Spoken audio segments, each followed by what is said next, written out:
Hi, this is Marika Blue, and I would like to read my new post, Calming a Busy Mind with Movement, to you in my own voice.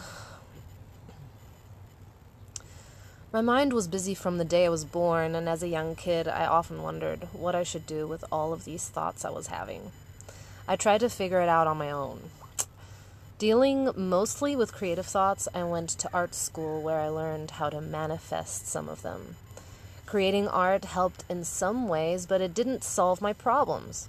Art school put my creative thoughts into overdrive, and after grad school, I had mental breakdown.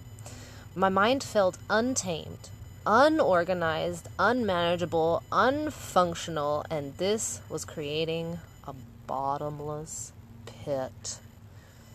You can't think yourself out of madness. Never give up on finding answers. It wasn't until I studied and practiced dialectical behavior therapy, DBT, when I learned how to get my healthy thinking and brain functioning back. DBT is a series of mindfulness skills.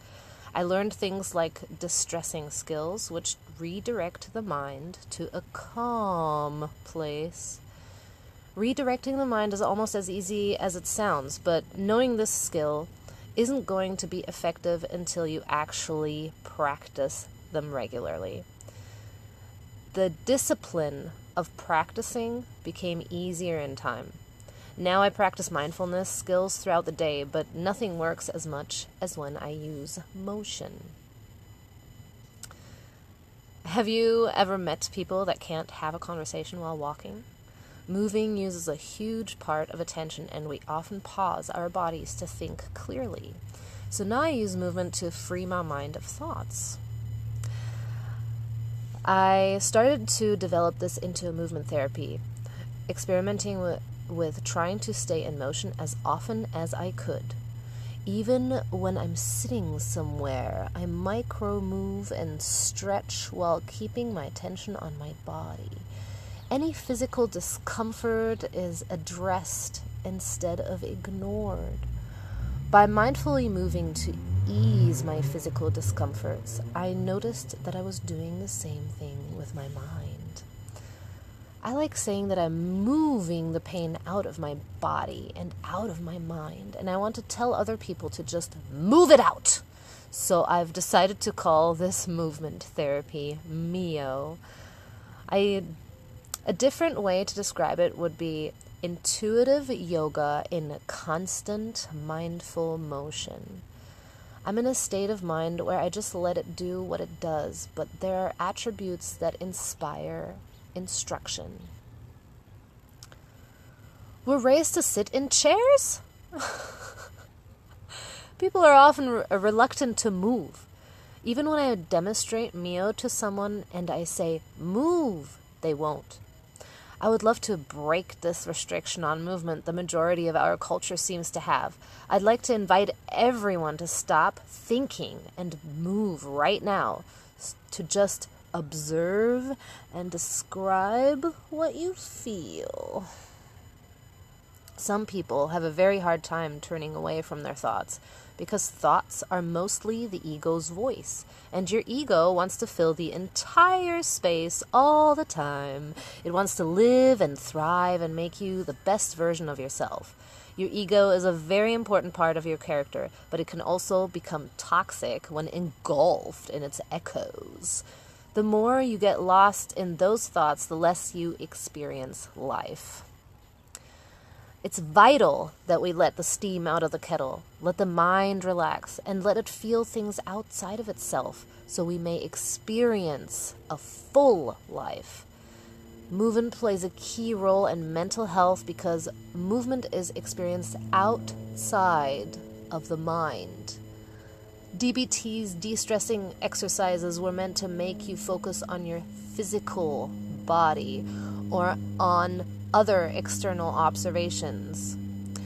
Everything external is all received by the body, may it be sight, sound, taste, or touch.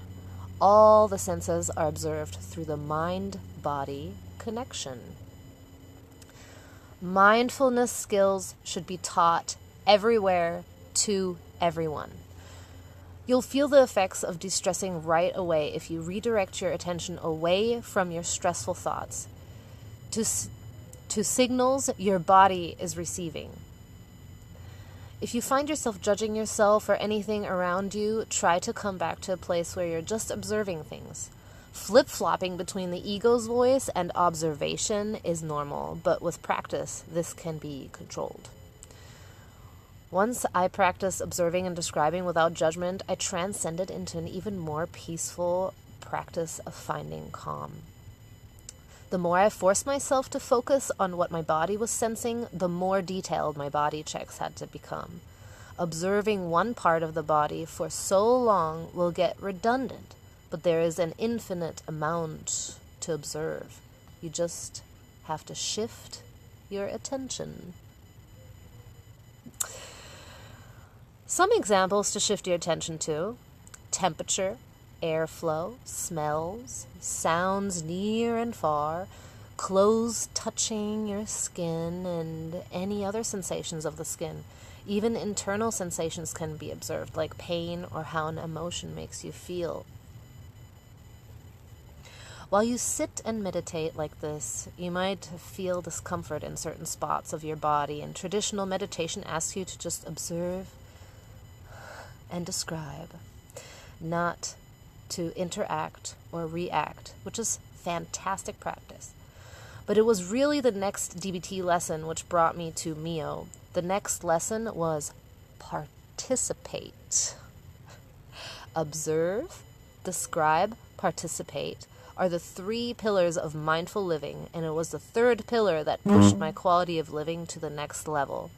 Realized that I was in a very dark place and had a hard time doing the simplest things.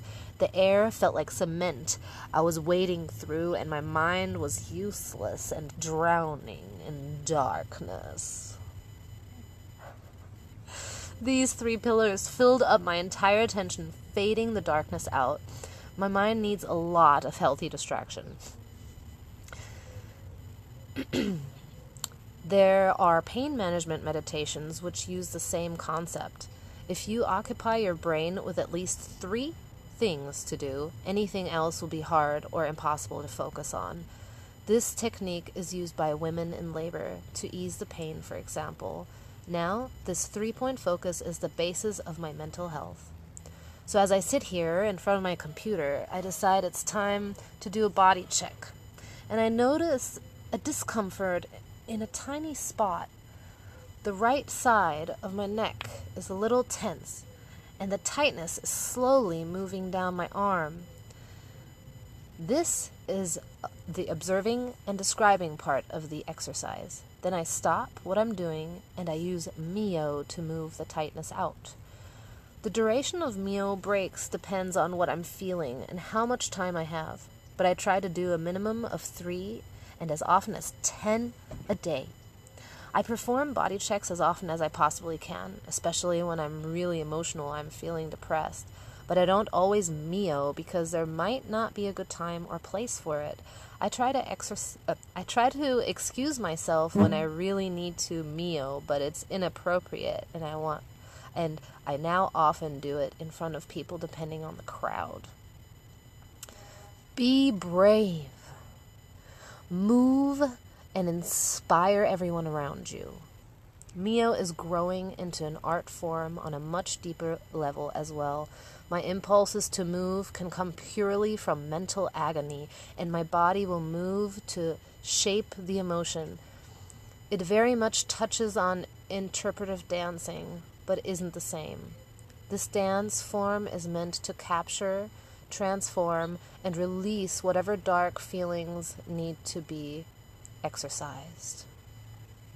So I hope this found you well, and I hope I inspired you to move.